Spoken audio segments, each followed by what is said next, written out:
আমি যতদিন মনে করব ভাঙনের মাটিতে ততদিন আমি দায়িত্ব থাকবো। আমি যতদিন মনে করব ততদিন ভাঙড়ের দায়িত্বে থাকবো। ভাঙড়ের মাটি থেকে দলের জঞ্জাল সরাতে হবে, পাশাপাশি আইএসএফকে ভাঙড় থেকে উৎখাত করতে হবে, বললেন বিধায়ক শওকত মোল্লা। আমি যতদিন মনে করব ভাঙনের মাটিতে ততদিন আমি দায়িত্ব থাকবো। আমার নেতার নাম হচ্ছে বন্দ্যোপাধ্যায়, নেত্রীর নাম হচ্ছে মমতা বন্দ্যোপাধ্যায়। কোন দান, কোন যশস্কর, কোন অসভ্য বর্বর কে কি বললো না বললো আমাদের কিছু যায় আসে। এই আন্তঃমাত্রার মতো লোকেরা আজ ফেসবুকে লিখছেন, আমরা দেখছি। আমরা চুপ করে বসেছিলাম, কিন্তু আজকের পর থেকে জানিয়ে দিই, এই আন্তঃমাত্রার মতো লোকেদের যদি কালকের থেকে ওদের বুথের বাইরে দেখি, ট্যাঙ্ক ভেঙে রেখে দেবো। কারোর ভাবের ক্ষমতা নেই ওদের বাঁচানোর। ওদের কে ভাব থাকুক, যদি তার বাপে জন্ম দিয়ে থাকে নারায়ণপুরে আসুক, নারায়ণপুরে থেকে মারবো, নারায়ণপুরে দাঁড়িয়ে মারবো। আমরা দলের ক্ষতি করবে আর আমরা ছেড়ে দেবো? 2026-এর বিধানসভা নির্বাচনকে পাখির চোখ করে ভাঙড় থেকে আইএসএফকে উৎখাত করার হুঁশিয়ারি দিলেন বিধায়ক শওকত মোল্লা। পাশাপাশি তিনি আরও বললেন, আমি অভিষেক বন্দ্যোপাধ্যায়ের সাথে মিটিং করেছি, সিদ্ধান্ত নেওয়া হয়েছে ভাঙড়ের মাটি থেকে দলের জঞ্জাল সরাতে হবে, পাশাপাশি আইএসএফকে ভাঙড় থেকে উৎখাত করতে হবে, বললেন বিধায়ক শওকত মোল্লা। আমার সঙ্গে অভিষেক বন্দ্যোপাধ্যায় 45 মিনিট কথা বলেছে। 45 মিনিট ধরে আমরা মিটিংটা করেছি।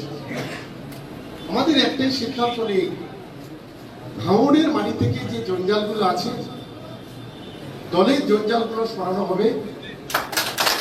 ভাঙড়ের মাটি থেকে আজকে সংখ্যালঘু মুসলমান সম্প্রদায়কে ধ্বংস করার যে চক্রান্ত, যে ষড়যন্ত্র আইএসএফ করছে, যেভাবে বিজেপির কাছ থেকে কোটি কোটি টাকা নিয়ে আজকে সেই মাছের খাবার ছড়িয়ে দেওয়ার মতো যেমন 2-4টে ভাঙড়ের 2-1জনকে ছড়িয়ে দিচ্ছে, বাদ বাকি টাকাগুলো কোটি কোটি টাকা আত্মসাৎ করছে, সেই সর্বনাশা আইএসএফ কে ভাঙড়ের মাটি থেকে আমাদের উৎখাত করার দায়িত্ব নিতে হবে।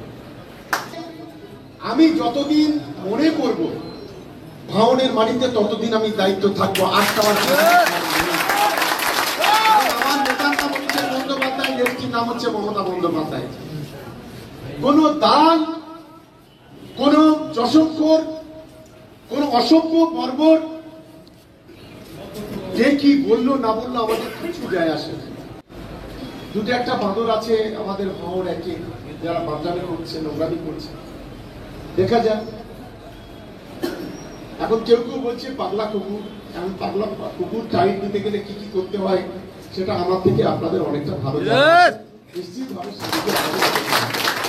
অন্যদিকে তৃণমূল নেতা আরাবুল ও কাইজার ঘনিষ্ঠ অনুগামীদের হাত পা কুচিয়ে দেওয়ার হুঁশিয়ারি দিলেন শওকত মোল্লা। ঘনিষ্ঠ তৃণমূল নেতা বাহারুল ইসলাম সহ প্রদীপ মণ্ডলরা বুধবার দক্ষিণ 24 পরগনা জেলার ভাঙড় বিজয়গঞ্জ বাজারে তৃণমূল কংগ্রেসের দলীয় কার্যালয়ে তৃণমূল নেতা ও কর্মীদের নিয়ে একটি সভা করে ক্যানিং পূর্বের বিধায়ক তথা ভাঙড় বিধানসভার অবজারভার শওকত মোল্লা। আর সেই সভা থেকে নিজের দলের নেতাদের হুঁশিয়ারি দেওয়ার পাশাপাশি বিরোধী দল তথা আইএসএফকে হুঁশিয়ারি দেয় বিধায়ক শওকত মোল্লা সহ তৃণমূল নেতা নেতৃত্বরা। Bureau report, ICTV news Bangla. এই বাংলার মতো লোকদের তারা বসে থাকে আমাদের পাশে, এদের অকাত আছে, দলের কোন ভূমিকা আছে, দলের জন্য কিছু করেছে? এই আন্তঃমাত্রার মতো লোকেরা আজ ফেসবুকে লিখছেন, আমরা দেখছি।